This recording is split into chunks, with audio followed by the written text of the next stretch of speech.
is being recorded. Okay. All right.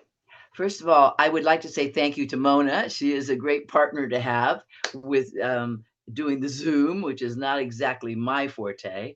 So we are good partners. I knew that Planned Parenthood would be a big topic. The reason is, as we know with the League of Women Voters, or I hope we're all aware, that League of Women Voters has a position about women's rights in this area, and it has to do with reproductive choices. And things have changed over the last 2 years, as we are all aware. And so it was a timely topic. I searched high and low, and we found our presenter for tonight. The main reason is she covers an incredible amount of territory, the entire Central Valley, basically. And I found out a lot of things that I did not realize.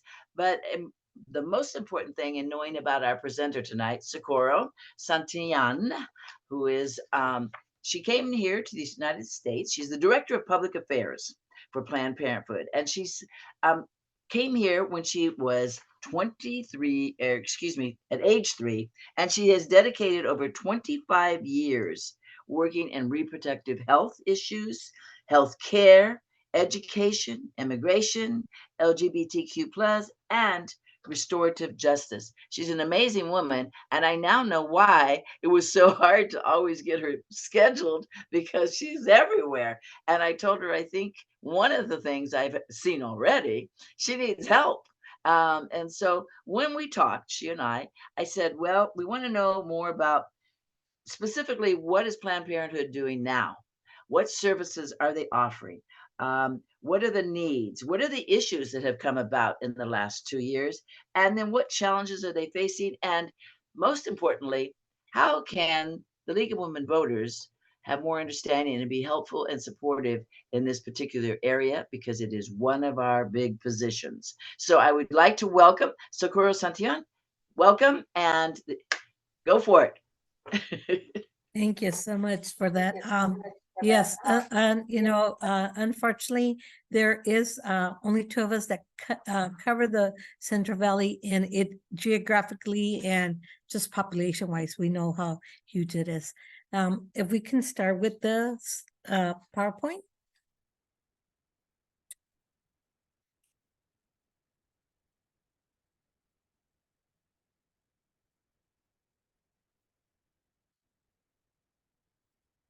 Give me 1 second, guys.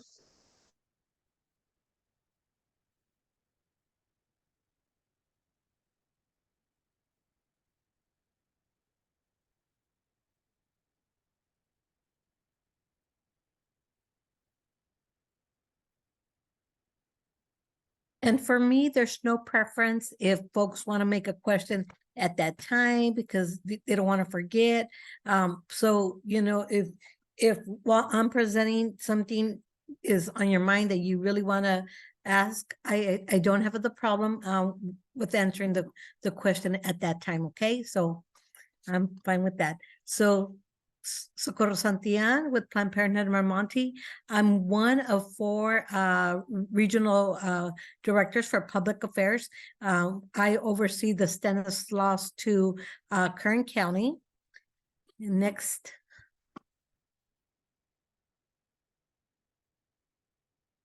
And so basically today our agendas, introductions, the structure of Planned Parenthood, the services that we provide, impact of abortion bans on Planned Parenthood Marmonte, legislation that we've recently supported that supports reproductive health, and how you all can help. As well as I've also included data in particular to the health center in Modesto, since that is the center that sits in your geographic areas, that if somebody were to access services, more likely that's where they would go.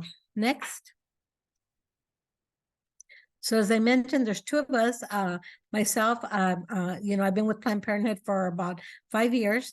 And actually, when I was in college, my senior year, I worked at the health center and then in the education department for 2 years, left, went away, tell people I went and became a grown-up and then came back 5 years ago, back to Planned Parenthood. I have one organizer who works with me, Karina Gallardo, who is also at an event tonight. There's only two of us, and we're very fortunate that people always want to know and learn more about us, but definitely keeps us very busy. And Karina has been part of our team for now 2 years. Next. So, you would think the Planned Parenthood Monty, who we are, is an easy answer, but as you get into the weeds of it, it's a little bit more complicated than what it seems. So next. So Planned Parenthood Marmonte, number one, Marmonte means from the mountains to the sea. So basically encompasses all the regions that we have.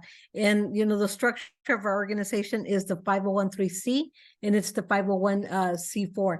The 501(c) is the health component where, we provide medical services and education. The 501(c)(4) work, it's the work that we do more on legislation and with our elected officials. Next. And so, structure-wise, because people always think that one Planned Parenthood is all the same Planned Parenthood. So it's only to a certain degree. So say, for example, at the national level, we have Planned Parenthood Federation, which is, is the one that oversees all the Planned Parenthoods and makes sure that all of our services align, that everybody is providing the same kind of care at the same quality. And we actually, every 3 years, every one of our health centers and our affiliates has to go through a rigorous evaluation to make sure that we are always providing the best quality care.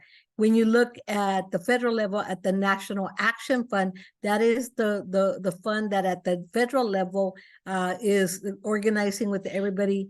They're the ones that are in charge more of law that goes beyond the state at the federal level. They oversee the endorsement of candidates for the congressional as well as the presidential. At the state level, it's more of our Planned Parenthood affiliates of California. We have the C4, which again, that is the arm that works with elected officials and legislation. And then, we also have California Planned Parenthood Education Fund, which is the healthcare and the education. And then when you look at the local level, there are in California 7 individual affiliates, and we all oversee different regions. Like I said, Planned Parenthood Marmonte oversees Stanislaus to Kern and all the way up to Reno, Nevada. And then our C4 arm for Planned Parenthood Marmonte is Planned Parenthood Advocates Marmonte. And through that, my position is covered through both, because there'll be times when I'm doing education, when I'm reaching out with partners, LGBTQ work, coalitions. And then there's times when I'm meeting with public officials and, we are at the Capitol lobbying for legislation. So that's basically the structure, because I know that a lot of folks sometimes think that we're just one and that's it. And sometimes, unfortunately, we'll get a call from somebody like trying to get an appointment in Fresno, but they are not able to because they don't realize that Marmonte only covers certain regions, and they're actually in LA, so we have to connect them to the LA. Next. So this is our Planned Parenthood Marmonte mission, and basically Marmonte invests in communities by providing health care, education, and by expanding rights and access for all. And this is the mission for our C3, which is focused on the healthcare and education. Next. And if I'm going too quick, or like I said, if you have a question, please raise your hand up. You know, I definitely want to make sure folks are able to get what they need. So this right here is basically a breakdown of our health centers. Planned Parenthood Monte is the biggest affiliate of all the affiliates that you've seen. We serve over 17 counties, including in Reno. We have 34 health centers and growing, and these are the different various locations where we're at. Next. So our approach through the work that we do is healthcare, education, and advocacy. And so I'll be talking briefly about what each one of those looks like. Next. So healthcare, for example, is the one that most people know us about. They know that we provide reproductive health services, but what they don't know next is that we provide way beyond the reproductive health. So in regards to reproductive health, you know, we cover birth control, you know, emergency contraception, breast exam, cervix exams. I'm not going to go over them all, but, you know, everything that aligns with the reproductive health care, including abortion care. And then, you know, in some of our locations, for example, in Fresno, we have Family First Healthcare. In the Bay Area, we have other health centers where we're also providing the family medicine. So we'll see patients from newborns all the way to the elderly, and, you know, where they're able to be cared for anything, you know, it could be as a common cold or a chronic disease, and they're able to be seen there, you know, if their insurance covers their services there, or their Medi-Cal, we're designated as their provider. And we also have a for fee pay scale, just because I'll tell you, a lot of our patients may start with us when they're in college or in high school, and they don't have health insurance, they don't have money, but because they love the care that they get with us, it's very often that if their insurance doesn't cover their services at our location, they will still want to go there, even if they have to pay for them. Next. So, you know, these are the numbers for this last year. So we served over 7,630 people. And, you know, when you look at the services that we provide, you know, a lot of it is tests for sexually transmitted infections, reproductive health care visits, right? And it's partially due because that's what we're known for, right? People really trust us. You know, we do family medicine, gender affirming care, you know, behavioral health. It is our goal through all of our health centers eventually that they all are inclusive of the primary care and care. And the reason for this is because we have found that when we try to refer patients out for services we don't provide, they're very hesitant. A lot of them are not trusting of institutions, especially when we're talking about our gender affirming care folks. You know, they have really been impacted by trauma, even trauma by going to healthcare providers who are like refusing to provide the services that they're requesting, instead telling them, you know, you need mental health.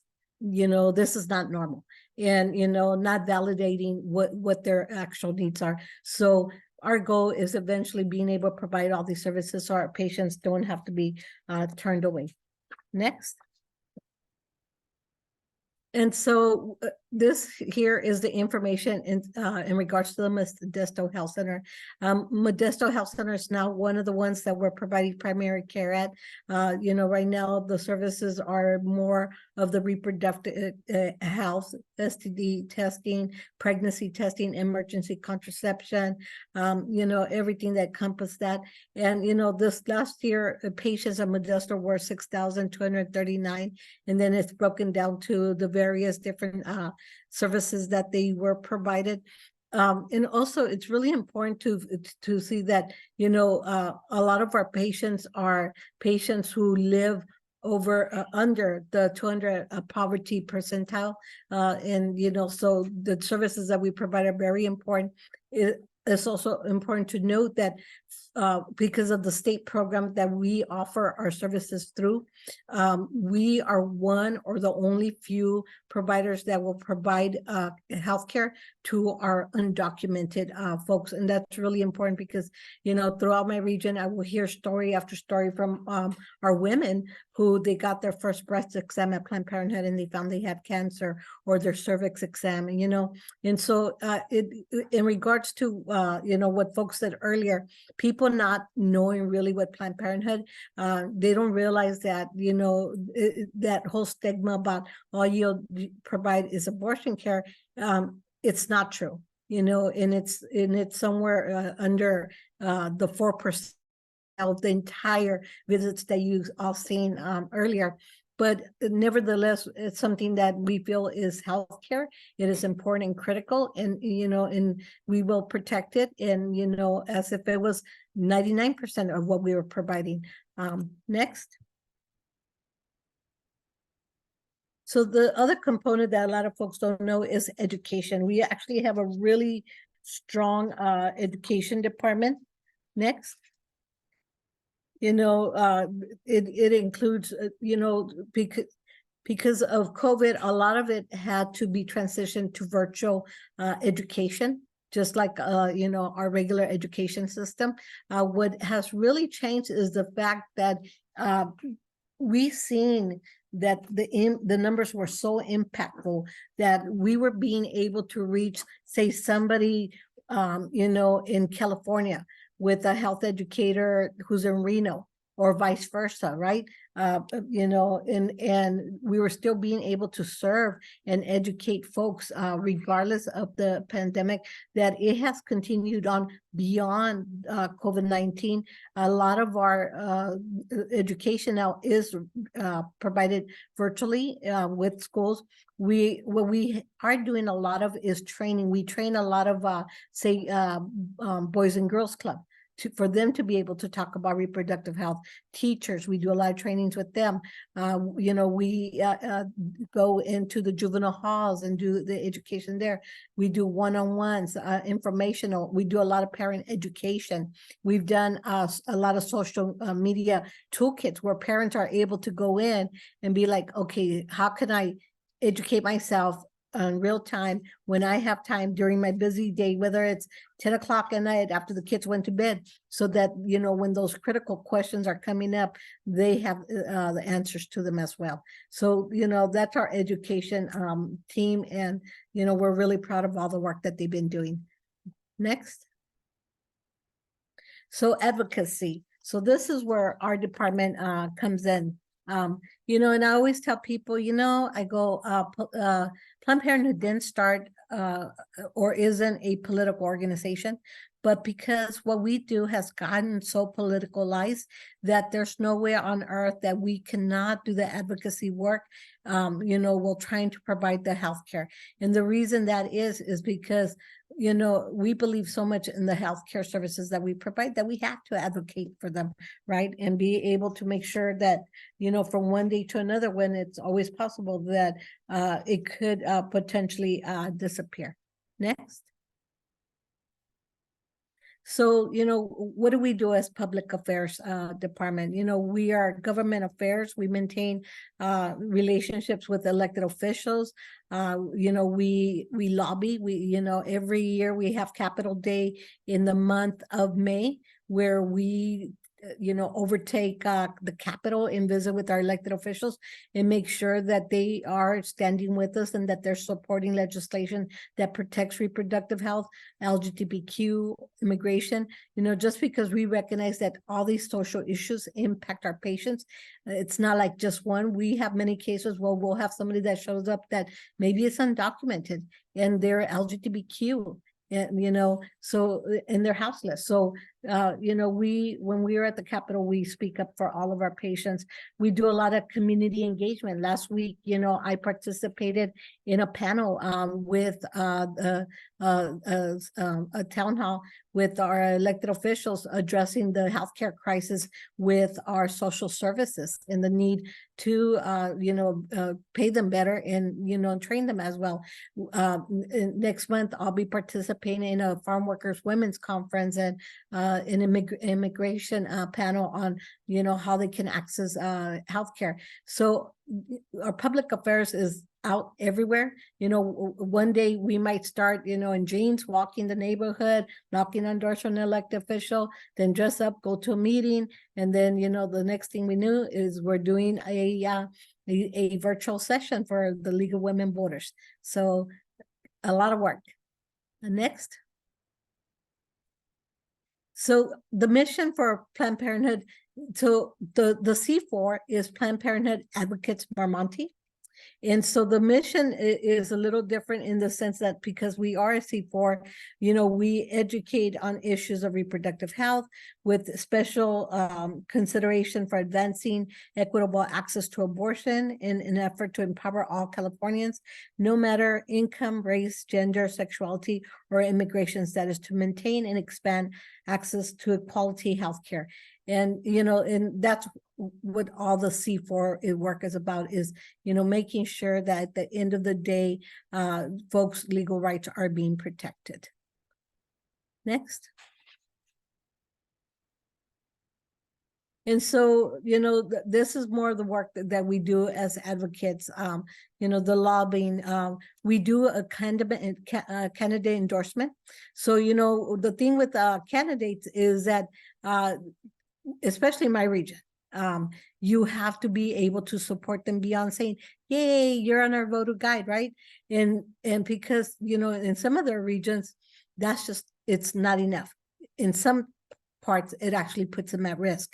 And so we do a candidate endorsement process where, you know, my job is to research, identify progressive candidates, and then meet with them, and then have our board members meet with them. We have them fill out our questionnaire. We do an interview. And once our board decides who they're going to support, then we decide, are we going to canvass for them? Is this a coordinated or not coordinated campaign?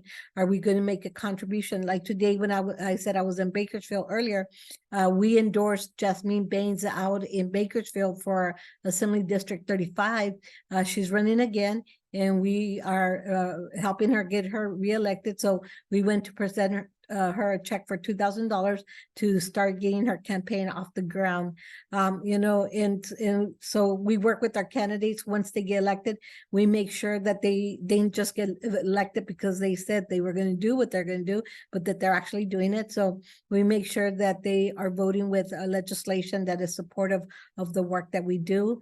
And, you know, and we work with partners and doing forums so that other folks could be educated on these candidates and see what it is that they stand for.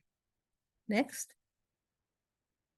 So this, I don't know if you all seen this, map before, but basically in this map, you know, it indicates what states have banned, what states have restricted, what states are champions.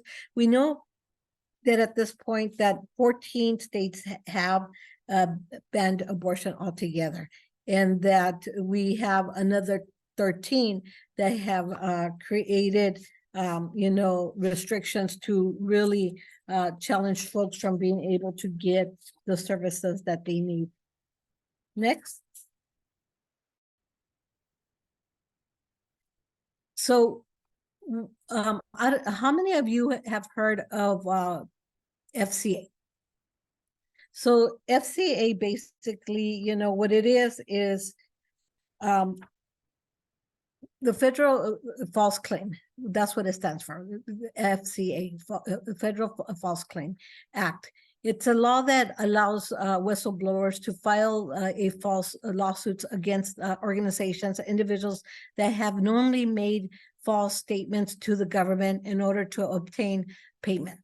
You know, generally these claims are based in allegations that that defendants did not actually provide the services responded, you know, by the government. And so we currently have an FCA case out in Texas against, you know, the Planned Parenthoods there in Texas. Next. Which is known as the Doe versus Planned Parenthood. In the state of Texas, an anonymous plaintiff are suing Planned Parenthood, Federation of America, and 3 nonprofit Planned Parenthood affiliates for more than $1.8 billion. This lawsuit's based on false allegations that Planned Parenthood health centers defrauded the state's Medicaid system as part of a coordinated disinformation campaign.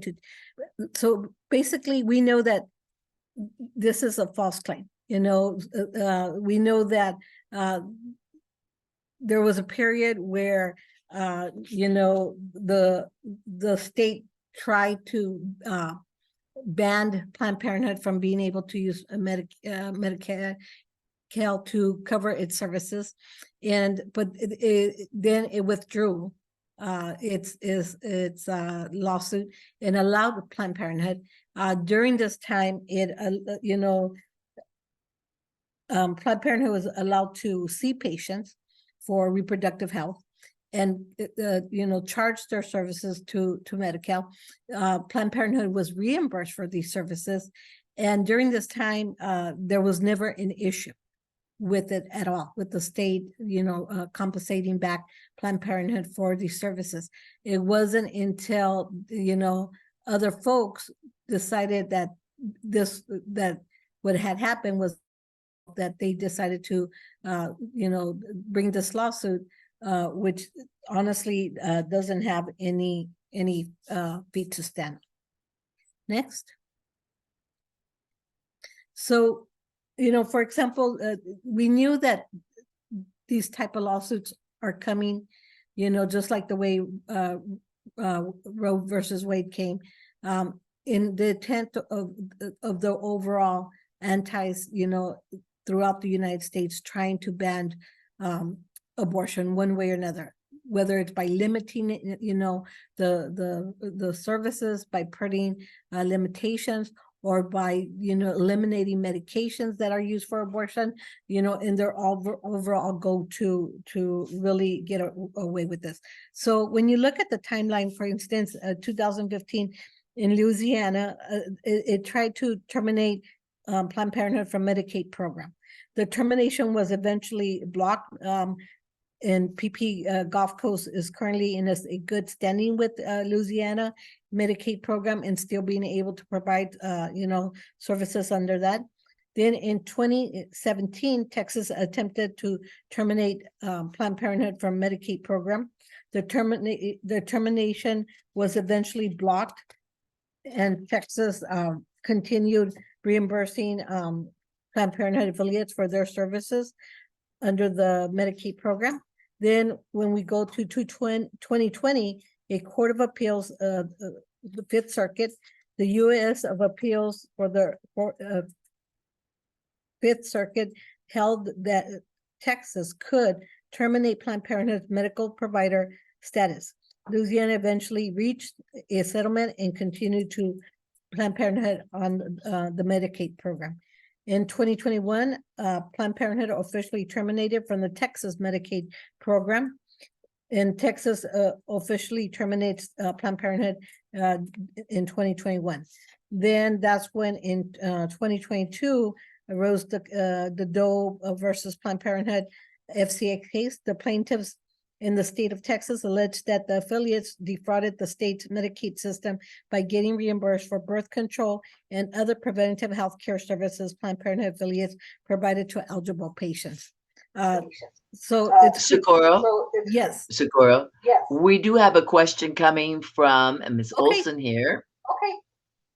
Go ahead. Go ahead. Actually, the question, I wanted to ask a question way back when you were putting up the slides about the numbers. And so I wanted to know, are those numbers yearly numbers or what, you didn't state, like the amount of services you provided, and you had different numbers for different services. Oh, But that was for 1 year. for 1 year, that was a yearly basis. Okay. Mhm. Okay, I just needed to know that. Thank you. No problem.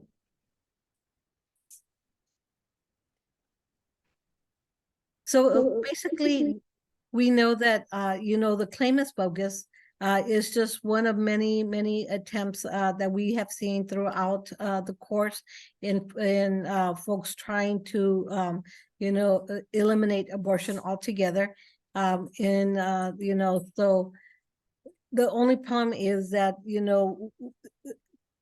as we go on, it's scary to think that if for some reason, this case is, against Planned Parenthood, it would eliminate abortion care altogether in the state of Texas. They would have to close down all their Planned Parenthoods. In the lawsuit, for some reason as well, even though they're not a medical provider, they're actually in the lawsuit, they also have Planned Parenthood, the Federation, named in this lawsuit, which is interesting because they're not a medical provider. But again, it's in that attempt in trying to hurt abortion care altogether through the United States. Next. So, we know that the claim is bogus. The previous courts ruled that Planned Parenthood affiliates were explicitly allowed to continue receiving Medicaid reimbursements.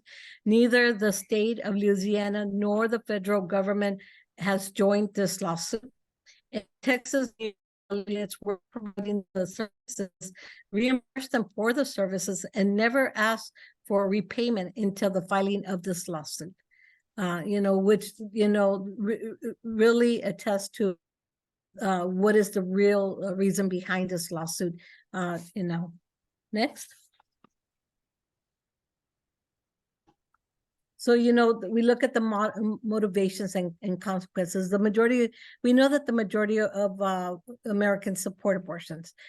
This is a blatant attack on Planned Parenthood, the nation's largest provider of sexual and reproductive health care. It is a glimpse into the next phase of the oppositions to eliminate any and all access to sexual and reproductive health care, like birth control, cancer screenings, and even post prenatal care.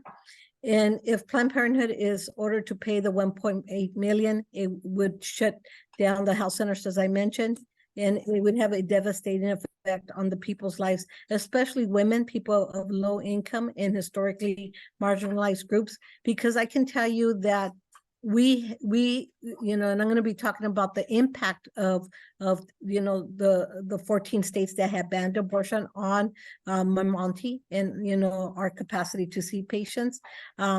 But the thing is that we do have patients that are being able to fly over here, but that's not everybody, right? Not everybody has those type of resources. So those folks who really need these services, who economically can't afford them, they're the ones that are really going to miss out. And the worst part, these states who are abandoning abortion are the same states that are cutting down, funds to help the low income. So it's a double whammy for our folks. Next. So the reason we're so concerned about this FCA case is that the preceding case judge is Matthew Kessler, and we know he was the same judge that oversaw the Methy case, and we've seen the result of that, and thank goodness the courts have stepped into that. But we know that this is a judge who prides himself being a Trumper. He prides himself for not being a supporter of reproductive rights. And so we know that in his agenda, no matter what facts are shown, his agenda is going to be to hurt the affiliates by finding them guilty, regardless of the facts. And so it is very scary. I tell folks, elections are so important, and sometimes we focus so much on the presidential elections, right, which are very important. But, you know, and we seem to give more attention to races as they go higher, not recognizing that while Trump was in office for 4 years, he inserted over 400 judges into our local courts that are slowly transitioning to higher courts that are going to impact our populations for generations to come, with judges that simply do not believe in the sciences. And, you know, that's a scary thought as we look into the future. Next. So in California, you know, abortion is still legal, you know, at any age without any parent or partner notification. So with that is, you know, in the state of California, youth that are 12 years and older are able to get reproductive health care services without letting their parents know. However, you know, I could tell you as someone who worked at the health centers, if this young person came in and if there was any kind of conception that maybe they were being coerced or forced into sex, we would have to make a report with CPS. You know, if the young person at any shape or form is in danger, we would have to report that. But abortion is still legal. It's you know, it's viable up to 22 weeks of the last menstrual period. There's not a waiting period like in some states where, you know, you have to wait so long or you have to jump through so many hoops. The medication abortion is still available as well, up to 10 weeks, you know, fully covered by private health insurance, by Medi-Cal and state grants. And beginning January 1st of 2023, medical abortion is also available at our local colleges. So, you know, in all this is great, but at the same time, as somebody who works in the Central Valley, I can tell you that regardless of all these positives, we still have a lot of regions, you know, rural areas, you know, even cities that don't have access to abortion care.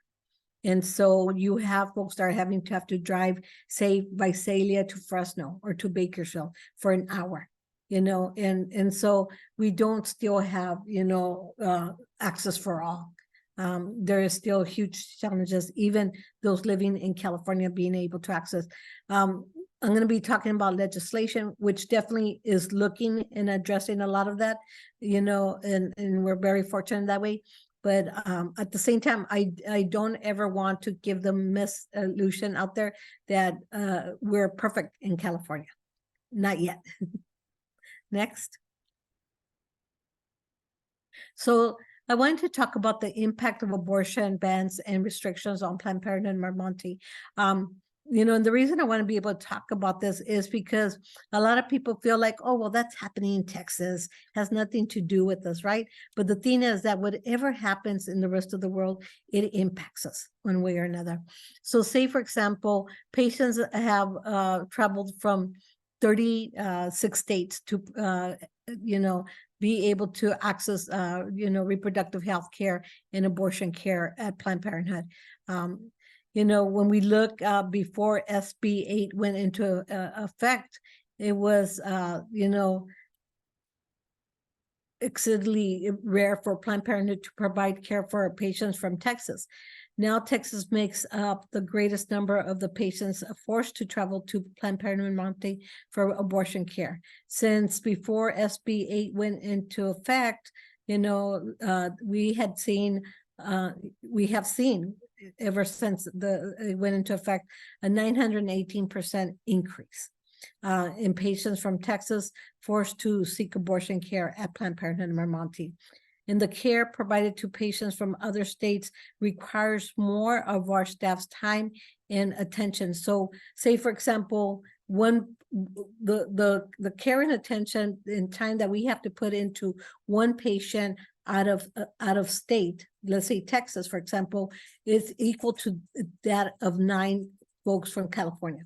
And the reason for that is because, say, for example, when a patient is accessing abortion care, there is a process that they go through, right? There's a pregnancy test, there's counseling session, there has to be an ultrasound so that we can make sure at what point of the pregnancy they're at, and so on. When a patient comes from another state, all that has to happen at once, because we have to make sure as a provider not to cut corners, to make sure that every patient gets the due diligence care that they need. At the same time, there is a sensitivity of time that this has to happen, because we may get a patient that say they were told they were, 15 weeks, and we're doing an ultrasound. No, they're 20 weeks, right? Or any case like that. So definitely seeing these patients requires more time and attention. It requires more resources and organization and coordination among clinics. Say, for example, I had heard how we had a patient that showed up to Visalia, and they were there because they wanted an abortion, and they thought they were going to get a medical abortion. They were going to take the medication, when indeed they were too far. They were over their 10 weeks. So now they needed to actually have a surgical abortion. And the thing is that this person was from out of state, and, had to worry about getting back to work. They had children. And so we had to coordinate with our health center in Fresno that does provide medical abortions to have that patient transferred, make time for them within that busy slot, that we've already seen an increase on, and help them out in a timely manner. Since September of 2021, Planned Parenthood has seen a 406% increase in patients who have been forced from home state to receive abortion care. So, overall, we've seen an increase, but in regards to Texas, we've definitely seen that increase at 918%. Next. So the great thing is that, along with many partners, I'm not about to take credit for, all the legislation that was passed. Planned Parenthood Marmonte definitely is share like many of our other partners, but I want to be able to, recognize that. So we have 3 columns here. The first one are bills that we specifically, went in and we sponsored, and we worked with the assembly folks and the senators to get them passed. And then there's also the future of the FAB Council, which is the Future of Abortion Council. And, that council was actually created about 2 years ago. And it was created, to be able to protect abortion care in California, and make sure that, folks were getting all the funds that they needed. And then we definitely, have bills that are supportive of our LGBTQ. That is, our patients as well. A lot of them depend on Planned Parenthood for their transgender care and just their overall care, just because they have seen that when they go to a Planned Parenthood, they're not judged. In the last several years, our health centers have gone really intense training to be able to make sure that all of our staff understand the need to ask a person, what are your pronouns, right? Versus assuming that somebody is a woman or a man. For us to really, take the time to ask those questions so that our patients, feel included and understand that, we want the best for their care. So I didn't want to go through the whole list, but say, for example, AB 352, enhances privacy protections for medical records related to abortion, pregnancy loss, and other sensitive services through electronic health record sharing and health information exchanges. The reason this bill is important, I mean, you would think with the HIPAA regulations that we wouldn't have to worry about that, right? But the fact is that we are having to have to take into consideration other states' laws, right? And if in Texas, it is illegal for a woman to have an abortion, their laws are trying to invade other states and say if somebody is being blamed or accused of having an abortion, we don't want anybody calling providers in California asking questions, wanting to know did you see this patient? What was this patient seen for? So this law protects, it prohibits any of that sharing of information without putting providers and folks at risk of that. So that's one example. You know, when we're looking at say AB 571, it prohibits an insurer from refusing to provide malpractice insurance to a provider on the basis of them offering abortion, contraception, gender affirming care in California. And that is something that we had seen where insurance rates were either really, really high, or there was providers that were just, you know, because of their own personal biases, were not willing to provide abortion providers health insurance. So this makes sure that, you know, these providers are being able to get the coverage that they need in order to provide the services. In regards to our LGBTQ, you know, we have the Safe and Supportive Schools Act. So in important because I don't know if this is happening all in your area, in Stanislaus area, but what I have been seeing is a huge rise in the schools in the Central Valley, where the schools boards are trying to pass policies that would out our LGBTQ, you know, and it's not in a good intention. On paper, they're trying to say, oh, you know, they're trying to slide it in like, well, if, you know, if we find out somebody's suicidal, we're going to contact their parent. Hell yeah, yes, please do that. If, you know, if we find out somebody's going to be bullying, you know, we're going to contact the parents and get them involved. Yes, agreed. And then suddenly there'll be, if somebody identifies as, you know, transgender, we're going to let the parent know. And it's like, no, like, you know, our schools are safe zones, where, you know, students, you know, who are being abused are go and get away from that, who students who don't have supportive homes, or where they don't feel like they could be themselves, you know, somebody that may feel that, yes, I was born a girl, but I really feel like a guy. And the only time I'm able to be that person is when I'm at school, because at home I don't have that. That's going to be taken away from them. You know, and we never know how parents are going to react. We don't know if we're putting a child in danger by outing them. So the governor did just pass a law that prohibits anybody in our school systems from doing that. I don't know that's going to stop them from doing that, because I have seen that in my region. Ironically, you know, some elected officials feel that they get to choose what's enforced and not enforced. So that's a part of the work that I do, is going to the school board members and reminding folks that we're there to protect all the children, not just some children. And I believe we're up to questions next. So let it roll. Maybe we could show the full screen, everybody, and see if there's questions. There she is. Okay. Lots of information to digest. It was great. And so what would be one of your wishes? Obviously, I think you're saying not only awareness, you've educated us, but in terms of advocacy, I think one of your takeaways I saw was like really getting involved in who's going to run for office and finding out more about them. Where do they stand on certain issues, and asking the questions that before you tend to just say, well, we're going to, you know, endorse you. I think that's an important piece. I thought that you've enlightened people, I hope, about that the health services are so large and way beyond just the abortion part. I mean, it's way bigger what you are providing. It is a scary time, I think. I'm sure that you feel it in terms of what you see. Do we have any questions? I mean, it was just a lot of information.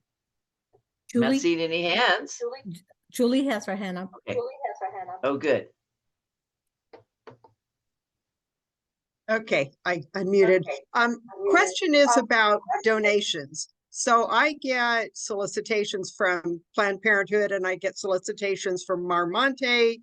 And so sometimes I donate to one, sometimes the other. I guess it's a question of where's the most need, or should I split what I give? It's not like it's a huge amount of money, Mhm. but still. Mhm. Any thoughts on donations?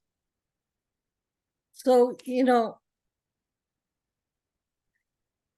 as I mentioned, we have the C3 and the C4, right?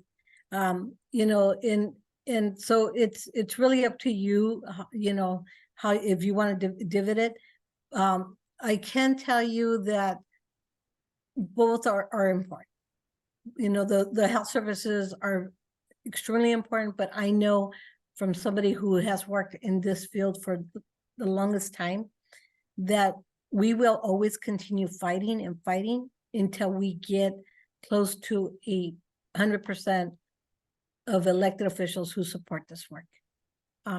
It's unfortunate, that it's that way, but I can tell you that the last couple of years we have passed some extremely supportive legislation that, I mean, we're looking at covering every single crack and gap that is possible. This last year, we were able to get money for the first time for nonprofits who aren't abortion providers, but are abortion allies. And so these folks now have money so that if somebody from Visalia calls and says, I can't afford my abortion, I can't afford Medi-Cal, they have funding to help cover that. If they tell you, I'm coming from one city to another, I need a hotel to stay in, they will cover that. I need childcare, it will cover that.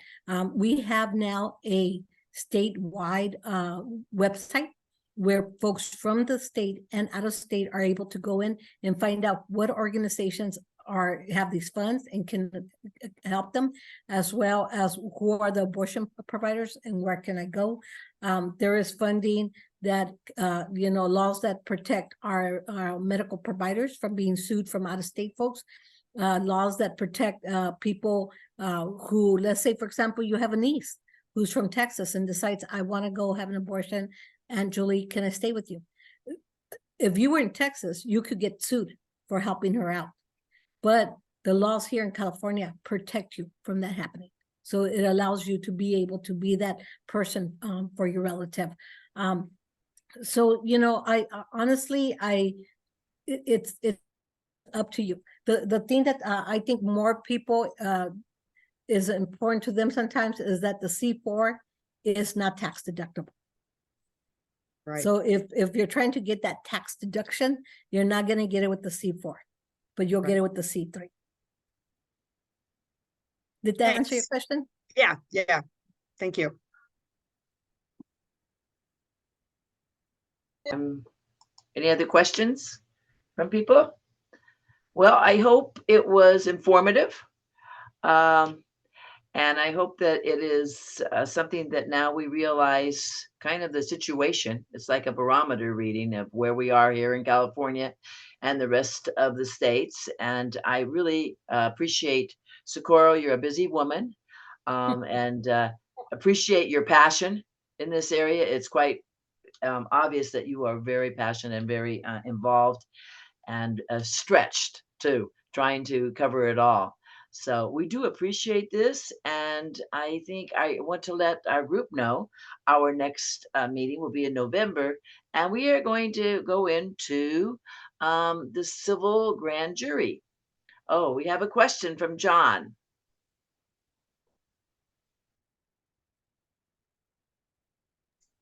No, I'm saying thumbs up. It was a great talk and a great information. I agree with that.